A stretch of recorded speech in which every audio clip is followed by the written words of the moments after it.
Hoje vou contar a história do último imperador do Brasil e o nascimento de um novo regime, a República.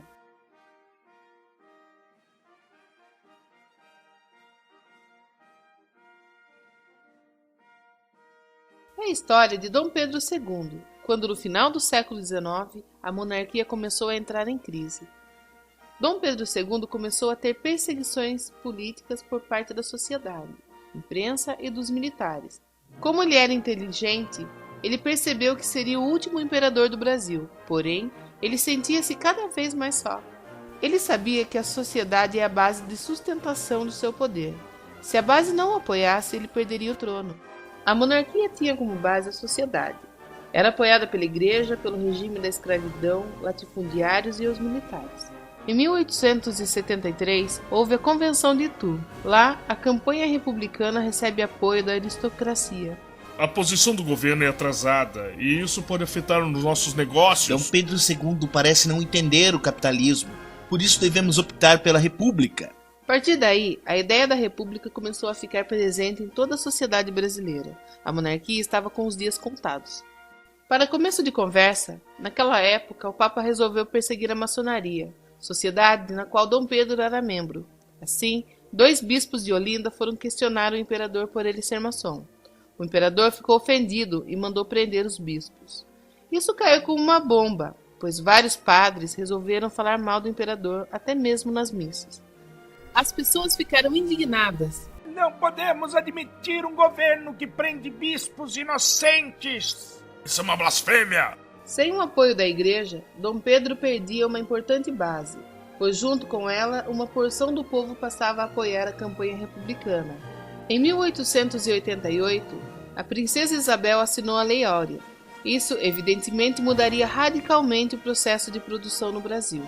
Isso, associado à campanha republicana, dava esperança a um novo Brasil. Isso não foi nada bom para Dom Pedro II. O fim da escravidão marca também a introdução do capitalismo no Brasil. Assim, Dom Pedro acaba perdendo um dos alicerces que foi a marca do seu governo. Além do mais, os latifundiários mais antiquados, os que mais apoiavam Dom Pedro II, ficaram bravos por causa do fim da escravidão. Eles teriam que se adequar às novas regras, e isso acabou resultando num apoio à campanha republicana. E se eu não posso ter mais escravo, o imperador também não vai poder mais governar? Os latifundiários mais tradicionais passaram a engrossar a campanha abolicionista dos aristocratas. A monarquia passava por momentos difíceis. Os militares, que já haviam entrado na campanha abolicionista após a Guerra do Paraguai, começaram a gostar da possibilidade de ter uma república. Com a república podemos virar presidentes!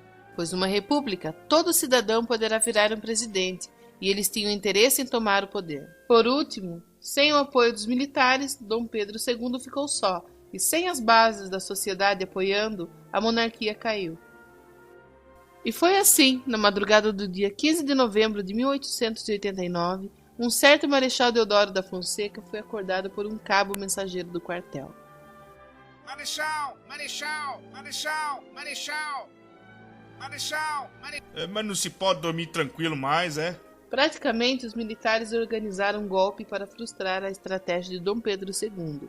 Às pressas, chamaram o Marechal para ir até o quartel. Bom dia, Marechal. Estamos aguardando o senhor para dar as ordens. A primeira ordem é me deixar tomar um cafezinho antes, né? Marechal Deodoro vestiu sua farda em cima do pijama mesmo e saiu às pressas ao encontro dos militares. Tem que ficar bonito para entrar para a história, não? E foi assim, a proclamação da República. Marechal Deodoro com seus militares deram um golpe, mas sem a participação do povo.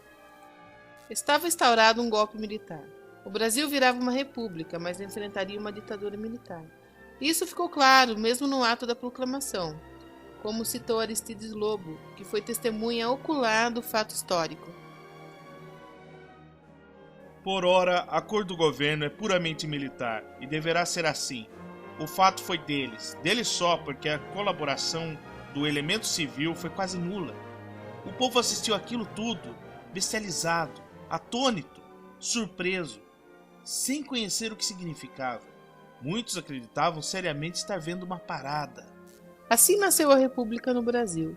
Depois desse movimento, o poder é alternado, o presidente é eleito através do voto.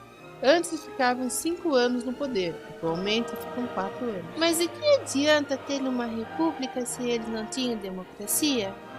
Mas é isso mesmo, o sucesso de uma república depende da democracia. Por isso, nós temos que votar para presidente, senadores, deputados federais e estaduais, governadores do estado, prefeito das cidades e vereadores. E sempre devemos zelar por nossa democracia. Devemos evitar que o nosso país volte a viver uma ditadura. Assim, cabe cada um de nós exercermos o nosso papel de cidadão e ter consciência política.